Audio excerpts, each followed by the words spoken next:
అనుగుణంగా సంవత్సరం పొడవునా కూరగాయలు పండించే రైతులు ఆర్థికంగా నిలదొక్కుకోగలుగుతున్నారు.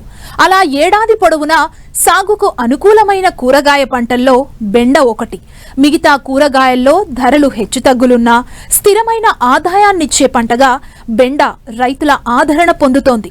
ప్రస్తుతం వేసవిలో బెండ సాగు చేసే రైతులు అధిక దిగుబడిని పొందాలంటే ఎలాంటి యాజమాన్యం చేపట్టాలో ఇప్పుడు చూద్దాం.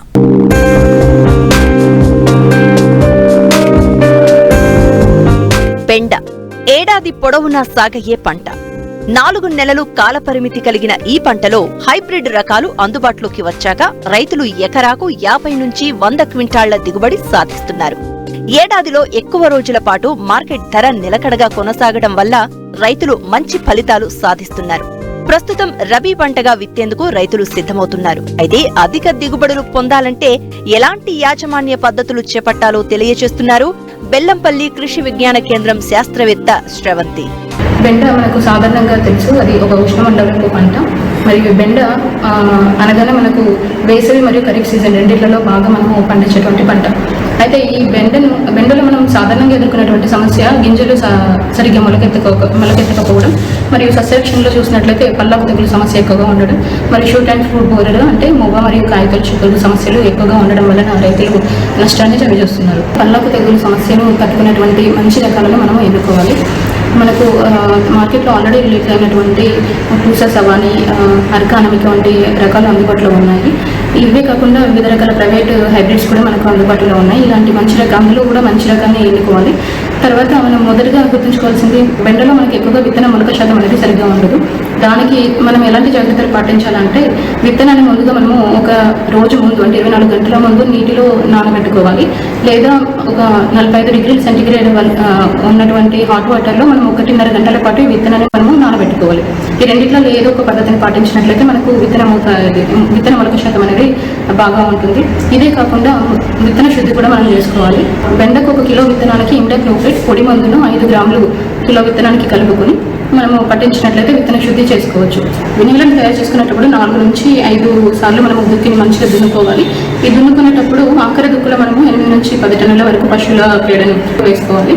తర్వాత 1 ఎకరానికి అంటే 125 కిలోల భాస్వరం ఇచ్చేటువంటి భాస్వరాన్ని ఎస్ఎస్పి సింగిల్ సూపర్ ఫాస్ఫేట్ను, మరియు అదేవిధంగా 104 కిలోల యూరియాను ఆఖరి దుక్కులో వేసుకోవాలి. యూరియాను వేసుకునేటప్పుడు ఒకేసారి కాకుండా 3 పాలలో వేసుకోవాలి. అంటే 104 కిలోల యూరియాలో ఒక సగం మనం ఆఖరి దుక్కులో వేసుకుని మిగతా సగాన్ని 30 రోజులకు ఒకసారి, తర్వాత 45 రోజులకు ఒకసారి మనము వేసుకోవాలి. దీనితో పాటుగా ఆఖరి దుక్కులో మనము 33 కిలోల పొటాషియం కూడా ఆఖరి దుక్కులో వేసుకోవాలి. ఈ విధంగా ఎరువుల్ని మనము ఆఖరి దుక్కులో వేసుకొని పొలాన్ని తయారు చేసుకోవాలి. అదేవిధంగా మళ్ళీ విత్తనాన్ని విత్తుకునేటప్పుడు కూడా మనకు 2 పద్ధతులు ఉంటాయి. వేసవిలో అయితే మనము మామూలుగా సాళ్ళల్లో వేసుకుంటాము. అదేవిధంగా వర్షాకాలంలో అయితే బోధల పద్ధతిని పాటిస్తాము. ఈ బోధల పద్ధతిని పాటించడం వల్ల డ్రిప్ ఇరిగేషన్కి కూడా మనకు చాలా అనుకూలంగా ఉంటుంది. అదేవిధంగా విత్తనాల మధ్య స్పేసింగ్ అంటే దూరాన్ని కూడా మనము వేసవి కాలంలో ఒక రకంగా, వర్షాకాలంలో ఒక రకంగా ఉంటుంది. వేసవిలో మనకు మొక్కలు తక్కువ హైట్ పెరుగుతాయి, అంటే తక్కువ ఎత్తులో పెరుగుతాయి కాబట్టి మొక్కలను దగ్గర పెట్టుకుంటాము. అంటే దాదాపు 45 సెంటీమీటర్లు మొక్కల మధ్య దూరం, మొక్కల వరుసల మధ్య దూరం, మరియు 15 నుంచి 20 సెంటీమీటర్లు మొక్కల మధ్య దూరాన్ని మనం పాటిస్తాం. ఈ విధంగా పాటించడం వల్ల దాదాపు మనకు 44,000 వరకు మొక్కలు మనకు ఎకరానికి పడతాయి. అదేవిధంగా మనకు వానాకాలంలో అయితే 60 సెంటీమీటర్లు వరుసల మధ్య మరియు 30 సెంటీమీటర్లు మొక్కల మధ్య దూరాన్ని మనం స్పేసింగ్ని మనం ఫాలో అవుతాం. ఈ విధంగా ఫాలో అవడం వల్ల దాదాపు మనకు 22,000 మొక్కల వరకు మనకు పడతాయి.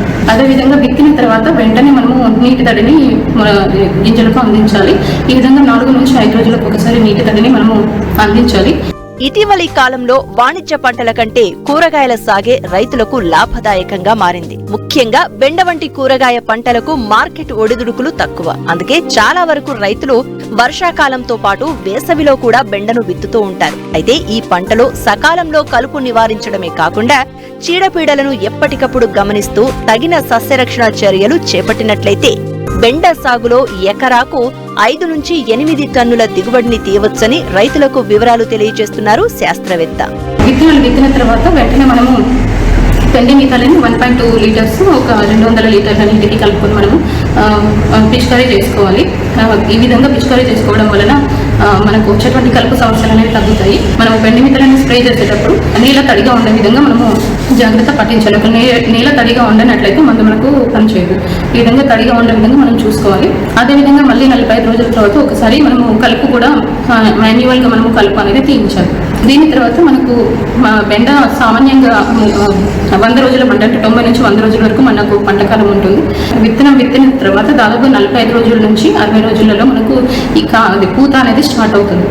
ఈ పూత స్టార్ట్ అయినటువంటి 4 నుంచి 6 రోజుల్లోనే మనకు బెండకాయలు తెంపడానికి అనుకూలంగా ఉంటాయి.